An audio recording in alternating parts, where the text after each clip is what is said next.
അലൈക്കും. എന്തൊക്കെയുണ്ട് വിശേഷം? എല്ലാവർക്കും സുഖമാണെന്ന് വിചാരിക്കുന്നു. പുതിയൊരു വീഡിയോയിലോട്ട് എല്ലാവർക്കും സ്വാഗതം. ഇന്നത്തെ നോമ്പിൻ്റെ വിശേഷങ്ങളുമായിട്ടാണ് വന്നിട്ടുള്ളത്. അപ്പം നിങ്ങൾ വീഡിയോ സ്കിപ്പ് ചെയ്യാതെ കാണാൻ വേണ്ടി നോക്കുക. അതുപോലെ ഇപ്പം തന്നെ നിങ്ങളൊന്ന് ലൈക്ക് ചെയ്തേക്ക് കേട്ടോ.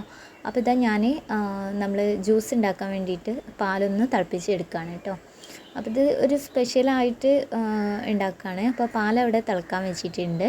പിന്നെ ഇതാ ഞാൻ നേരത്തെ തന്നെ നമ്മൾ അസ്ര നിസ്കരിക്കുന്നതിൻ്റെ മുമ്പ് തന്നെ അടുക്കളയിലേക്ക് വന്നിട്ടുണ്ടായിരുന്നു കേട്ടോ. അപ്പം ഞാൻ ദോശക്കുള്ള മാവൊക്കെ ഒന്ന് സെറ്റാക്കിയിട്ട് വെച്ചിട്ടുണ്ടായിരുന്നു. പിന്നെ ഇതാ നിസ്കാരവും കാര്യങ്ങളൊക്കെ കഴിഞ്ഞതിന് ശേഷമാണ് കിച്ചണിലോട്ട് വന്നിട്ടുള്ളത്. അപ്പോൾ വേഗം അടുപ്പിലുള്ള വെണ്ണൂറും കാര്യങ്ങളൊക്കെ ഒന്ന് കോരിയെടുക്കുന്നുണ്ട് കേട്ടോ. അത് കഴിഞ്ഞിട്ട് വേണം നമുക്ക് ബാക്കിയുള്ള പരിപാടി നോക്കാൻ. അപ്പോഴേക്കും ഞാൻ ദോശക്കുള്ള കറി ഞാൻ കുക്കറിൽ കൂക്കിച്ച് വെച്ചിട്ടുണ്ടായിരുന്നു കേട്ടോ. ഇനി ഇതാ പാല് നന്നായിട്ട് തിളച്ചതിന് ശേഷം അതിലേക്ക് കുറച്ച് പാല് ഞാൻ മാറ്റി വെച്ചിട്ടുണ്ടായിരുന്നു കേട്ടോ. അതിലേക്ക് നമ്മൾ കസ്റ്റാർഡ് പൗഡറും കൂടി ഇട്ടിട്ട് ഒന്ന് മിക്സ് ആക്കി എടുക്കുന്നുണ്ട്. ഇനി നമ്മളിത് പാലിലേക്ക് ഒഴിച്ചു കൊടുക്കുകയാണ് ചെയ്യുന്നത്. അപ്പോൾ കട്ട കൂടാതെ ഒഴിക്കാൻ വേണ്ടിയിട്ട് നോക്കട്ടോ.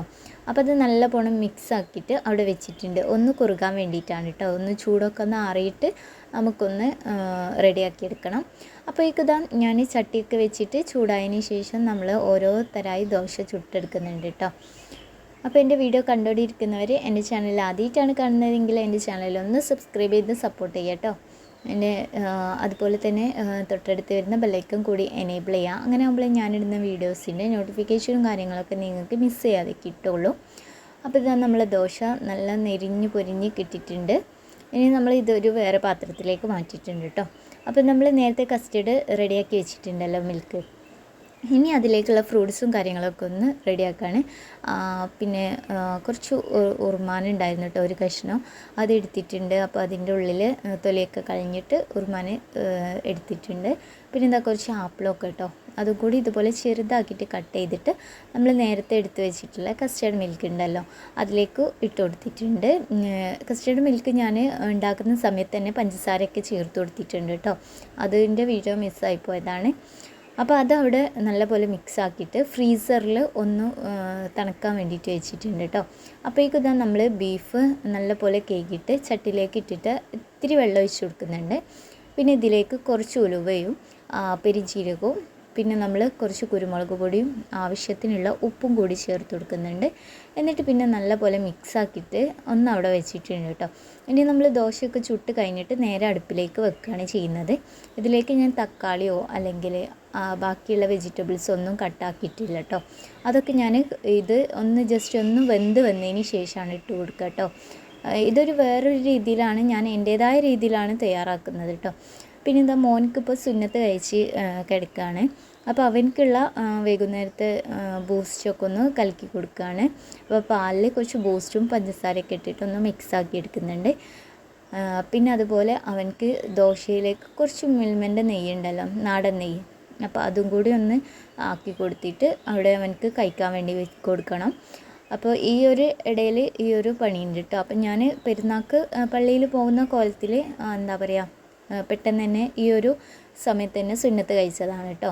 അപ്പോൾ നോമ്പിനാകുമ്പോൾ വലിയൊരു ബുദ്ധിമുട്ടായിട്ട് എനിക്ക് തോന്നിയിട്ടില്ല കേട്ടോ. ചില ആൾക്കാർ പറഞ്ഞിട്ടുണ്ടായിരുന്നു നോമ്പിന് കഴിച്ചാൽ ബുദ്ധിമുട്ടല്ലേ എന്നൊക്കെ ചോദിച്ചിട്ടുണ്ടായിരുന്നു. എന്നാലും ഈ ഒരു സമയത്ത് കഴിഞ്ഞാൽ പെരുന്നാൾക്ക് പള്ളിയിൽ പോകാമല്ലോ, പിന്നെ നമുക്ക് എങ്ങോട്ട് നമ്മളെ വീട്ടിലേക്കൊക്കെ വിരുന്ന് പോകാമെന്ന് വിചാരിച്ചിട്ടാണ് കേട്ടോ. അങ്ങനെ ഇതാ നമ്മളെ ബീഫ് കുറച്ചൊന്ന് വെന്ത് വന്നപ്പോൾ ഞാൻ അതിലേക്ക് ഇഞ്ചി വെളുത്തുള്ളി ചെറുള്ളിയൊക്കെ ഇട്ട് കൊടുത്തിട്ട് ചതച്ചത് ഇട്ട് കൊടുത്തിട്ടുണ്ട് കേട്ടോ. പിന്നെ നമ്മൾ കുറച്ച് മഞ്ഞൾപ്പൊടി മല്ലിപ്പൊടി പിന്നെ നമ്മൾ അതിലേക്ക് ഇറച്ചി മസാലയും കൂടി ചേർത്ത് കൊടുത്തിട്ടുണ്ട്. അതിനുശേഷം നല്ല പോലെ ഒന്ന് മിക്സാക്കി കൊടുത്തിട്ടുണ്ട് കേട്ടോ. ഇനി അത് അവിടെ നിന്ന് കുക്കായിക്കോളും. പിന്നെ എന്താ നമ്മുടെ കസ്റ്റർഡ് മിൽക്ക് ഞാൻ ജ്യൂസ് പോലെയാണ് കേട്ടോ ആക്കിയെടുത്തത്. ജസ്റ്റ് ഒന്ന് മിക്സിയിലിട്ട് കറക്കിയെടുത്തിട്ടുണ്ടായിരുന്നു. അതാണ് അങ്ങനെ ജ്യൂസാക്കി എടുത്തിട്ടുണ്ട്. പിന്നെ എന്താ നമുക്ക് അത്താഴത്തിനുള്ള ചോറും കൂടി അവിടെ വെന്ത് വരുന്നുണ്ട് കേട്ടോ. അപ്പോൾ അതൊക്കെ കഴിഞ്ഞപ്പോഴാണ് ഞാൻ വേഗം ഒന്ന് കുറച്ചൊരു ടൈം കിട്ടിയിട്ടുണ്ടായിരുന്നു കേട്ടോ. ബാങ്ക് കൊടുക്കാൻ കുറച്ചൊരു ടൈമുണ്ട്. ആ ഒരു ടൈമിൽ വേഗം വന്നിട്ട് നമ്മൾ ചെടിയും കാര്യങ്ങളൊക്കെ ഒന്ന് നനച്ച് കൊടുക്കുകയാണ് കേട്ടോ. അപ്പോൾ ഇത്രയും ദിവസം പൈപ്പില്ലാതെയായിരുന്നു നനച്ചിട്ടുണ്ടായിരുന്നത്. അപ്പോൾ ഒരു ബുദ്ധിമുട്ടാണ് കേട്ടോ. കാരണം ബക്കറ്റിലൊക്കെ നമ്മൾ വെള്ളം കൊണ്ടുപോയി ഒഴിച്ചു കൊടുക്കുക എന്ന് പറയുന്നത് ആ ഒരു ടൈം എന്താ പറയുക കൂടുതലെടുക്കും കേട്ടോ. പക്ഷെ പൈപ്പൊക്കെ ഇപ്പം നേരെ വാങ്ങിയതാണ് കേട്ടോ പുതിയത്. പഴയതൊക്കെ ആകെ ഒരുമിച്ച് പരിപാടി കഴിയുമ്പോഴേക്കും എന്തായാലും ബാങ്ക് കൊടുക്കും കേട്ടോ. അപ്പോൾ നമ്മൾ മാക്സിമം ഞാൻ കിട്ടിയ സമയത്തിനുള്ളിൽ വേഗം ചെടി നനച്ചിട്ട് അകത്തേക്ക് കയറാമെന്ന് വിചാരിച്ചു കേട്ടോ. അപ്പോൾ ഇന്നത്തെ വീഡിയോ നിങ്ങൾക്ക് ഇഷ്ടമായെന്ന് വിചാരിക്കുന്നുണ്ട്. ഇഷ്ടമായ ലൈക്ക് ചെയ്യാനും ഷെയർ ചെയ്യാനും നിങ്ങളുടെ അഭിപ്രായങ്ങൾ കമൻറ്റ് ചെയ്യാനും മറക്കരുത്. കൂടെ സബ്സ്ക്രൈബ് കൂടി ചെയ്യുക. പുതിയൊരു വീഡിയോ ആയിട്ട് കാണാം. ബൈ. അസ്സലാമു അലൈക്കും.